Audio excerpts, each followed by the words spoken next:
What if the Life Series SMP had its own hero shooter game? What's up everyone, my name is Thomas aka Bonehead Illustration, and if you got the last video, you know exactly what kind of madness this is. If you didn't, go give it a watch. Sets up the whole project real nicely. Now that said, I wasn't super happy with the last video. I kinda glossed over the launch skin concepts, and the final presentation of the character I felt a little half-baked. I can do more. So I'm going to switch things up. So from here on out, we're going to do 3 characters per video for the 2D concepts, and later we're going to move beyond the 2D and fully flesh these characters out. So let's jump into our first lineup for the Life Series Hero Shooter. So let's start with Green. If you watched the last video, you've already met him, but here's a quick refresher while I walk through his design. So Green is a chaotic area denial specialist. The kind of player throws out TNT like it's party confetti. His gameplay is all about controlling space, forcing enemies into bad positions with unpredictable explosives and traps. Design-wise, I went for a scrappy gremlin-like silhouette. Think Junkrat's design from Overwatch meets Penny Parker's kit from Marvel Rivals. He's a barely contained explosion in the shape of a teammate. Now this time, I'm going to give the launch skin some proper attention. And of course, I had to go with Green as a Watcher. The changes are mostly color-based. It's a full palette swap to the signature purple of the Watchers, with their iconography throughout the design. Since the Watchers are kind of the pseudo-gods of the Life Series lore, it felt right to strip out the explosion damage, plus that kept the focus more on the Watcher elements themselves. I also swapped out his satchel for a book hanging at his side, because, I don't know, it just fits. So here's our first DPS character, Green, Chaos Gremlin turned Cosmic Disruptor. Alright, now this one's a bit of a departure from what you might expect. A lot of fan art likes to give Pearl a big ol' scythe, which totally makes sense. Between her red life skin and the infamous 2 hose moments from Limited Life, she's had some strong visuals in the fan art. But I wanted to go deeper. I was watching through her seasons, and what really stood out to me wasn't any weapon, it was Tilly. And not just in Double Life, Pearl tries to build a dog army in almost every season of the Life series. That's not just a moment, that's a pattern. So I leaned into it. So Pearl becomes a kind of elven ranger turned off tank. She got armor to show she can take a hit, but her real power? It's Tilly, a massive dire wolf sized companion covered in armor who completely dominates the silhouette. Now the scale difference between them is important. Tilly's not just a pet, she's the focal point. Their designs are built to mirror each other to show that bond visually. You read them as a team before you know anything else about the kit. A lot of that was I wanted to make sure there was a good contrast between the two. So when you see them together, there's this uniqueness to them, but the elements are still similar. So I copied some fur over into the armor and into the idea of Pearl's skin. And then I wanted to make sure that the colors on the armor match. There is some value change in there. The armor on Pearl is generally a little darker, but I wanted to make sure that they could read as separate entities, but also if you saw them on the battlefield, you'd know that they were tied together, even if they were separate. Now, Pearl's at her best when she's got company. Specifically her wolf soulmate Tilly. So the whole kit revolves around having Tilly around, and if one loses the other, oof. So on her own, Pearl is in the lone form. She moves faster, attacks quicker, but she's way more vulnerable and deals less damage.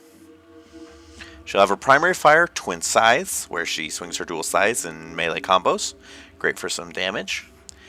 And her alt fire, Scythe Toss, where she'll throw one of her scythes in a straight line for some poke. All this is to get up to the ultimate soulmate, where she'll summon Tilly to the battlefield and enter the companion form.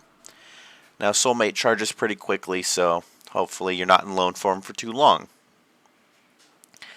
Now, companion form, this is where Pearl really shines. Tilly's on the field now. She's huge. And Tilly has her own health bar. And if she goes down, Pearl will just shift back to lone form. We'll build back up. But if Pearl dies while Tilly's still standing, Tilly goes feral, dealing damage to all enemies nearby before, well, vanishing from the battlefield. Now, what really makes this whole concept unique is that everything, the primary fire, abilities, passives, they all originate from Tilly. In companion form, Pearl's not swinging her weapons anymore. She's directing the wolf. That means we're going to start with her alt fire, sit heal, because that's basically the backbone of the whole kit. So with that, you tap once, Tilly will sit at the target location and hold position. Tap again, she'll return to Pearl's side. That one input controls absolutely everything. Her attacks, abilities, they all shift depending on where Tilly is. So, with her primary fire, Claws of the Wolf, Tilly's doing the damage here. It's a claw, big bite to finish the combo. The sit heal stance does change things. In heal, Tilly's right next to Pearl, so her attacks originate from the shared space, a bit like a melee brawler with a +1. But in sit, Tilly fights from where she is. Designed to kind of give you this wild flexibility. You can attack a target from a ways away while you stay safe, or you can hit a completely different angle. It's not just about output, it's about control.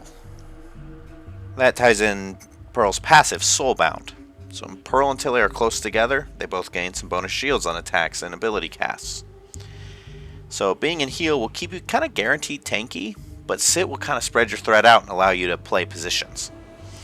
But you'll want to stay close to Tilly in sit form to maximize control and survivability.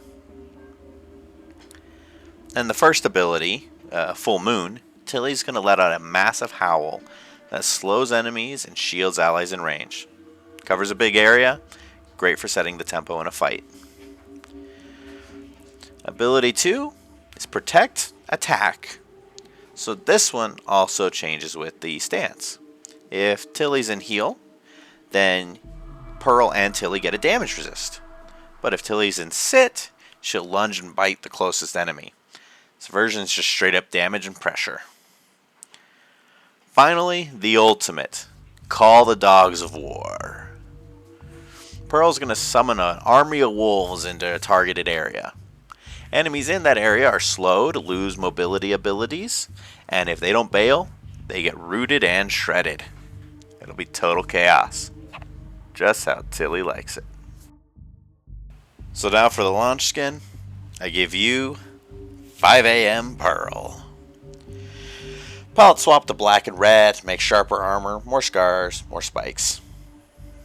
Kind of the idea was to get the armor a little more pointed, a little more dangerous looking. Make them look like they've been through some stuff. You know, this is Pearl's classic red life skin, right? So, scars on both Tilly and Pearl. The armor's getting dinged up. We got a lot of sharper edges and spikes everywhere. And, yeah, I even decided to go with a black wolf for Tilly. You know, I feel like I captured, even in that little facial expression, some of that chaotic nature, that torture aspect that she pulled on poor Scott in Double Life. But hey, here we are. And I think it looks pretty good. So, that's our tank. Pearl and Tilly, the bonded brawlers. Now this one was easy. Scar, he's always trying to sell something.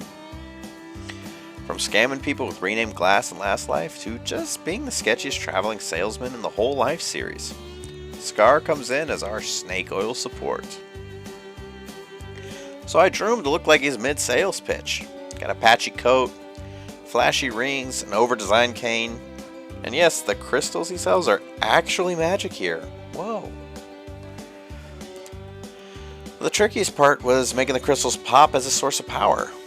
I ended up really boosting their saturation so that no matter what else is going on, your eye is always drawn to the shiny stuff.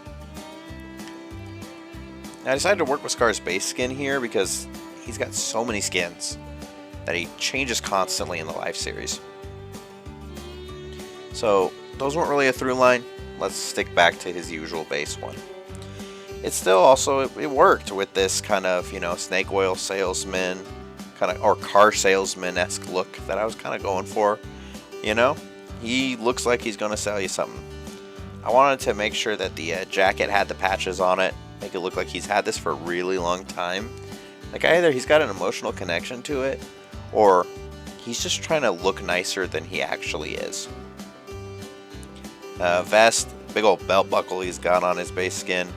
And I just love the idea of him wearing like a little cravat up there. I'm not sure if that's what that's supposed to be on his skin, or if it's just like the cut of the jacket, but I like to think of it as a cravat. It just makes me smile. The pose was actually really difficult to get. I had to work with friends a lot on that one to actually get that whole mid-sales pitch, sketchy salesman kind of vibe. I initially had the hand with the cane more towards us as he was holding up like, haha, look what I've got. But having him reach out with the crystal at the suggestion of one of my friends was actually perfect. Scar is a crystal slinging con man with magic, charisma, and chaos in equal measure. He's a support/disruptor who plays the long game. Area control, trickery, and the occasional explosion of glittery violence. His primary fire, Soul Crystals, he, well, throws crystals at people. If it hits an enemy, deals damage. If it hits a teammate, heals them. And when the crystal hits, it shatters and spreads the heal and damage to anyone nearby. It's great for team fights or just making a mess. His alt fire, Magic Trick. He tosses a crystal onto the ground and crash! Creates a zone of shattered glass. Enemies standing in it take damage, and allies standing in it get healed. Basically a sparkly danger puddle or a healing tot tub. Depends on who you are. His first ability, Chaos Scar. Now this is his real party trick. He can charge up one of 4 different buff crystals, each one with its own effect. Here's the lineup. You got the Love Crystal, which boosts healing or damage from your next hit. Courage of the Lion grants allies shields and damage resistance. Strength of the Badger buffs ally damage and movement speed. And Boogeyman Detection slows enemies and boosts your damage against them. Use it on your primary fire, you'll supercharge a single crystal. If you use it on your alt fire, the entire area effect gets the buff. And finally, his ultimate, Magic Blocks. He'll fire a spray of chaotic crystal chunks into the sky. Think glittery artillery. They'll rain down over a huge area, each one with random effects. Damage, buffs, healing, the works. 50% colorful, 50% unpredictable, 100% Chaos Scar. Now, Scar changes his skin constantly, so choosing a launch skin was rough. But in the end, I settled on Trader Scar from his winning season, Secret Life. I decided to give his cane a full redesign with gnarled wood and antler handle. The rest of the outfit leans pretty hard into his skin. It's very well designed, so this was a pretty easy one to pull together, despite being the skin I made the most changes on. I had to still kind of tie the crystals in, and I decided that there's a little piece of his skin along his pants that looks like he's trying to have like a little gun holster in there. I was like, that's where he's going to put the crystals, right? He's dressing up like some sort of a cowboy, but the crystals are in the holster. I thought that was pretty funny. So that's our support, Scar, the Chaotic Crystal Peddler. And there you have it, our first full trio. DPS, tank, support, green pearl Scar. Each with launch skins and abilities. Now this is all still very much in progress, so if you've got thoughts, likes, dislikes, ideas, drop them in the comments. I'm currently doing a deep dive on Zombie Cleo, so you know that's going to be fun. And make sure to like, subscribe, share it around, whatever works. Until next time, I've been Bonehead Illustration, and I'm on my red life.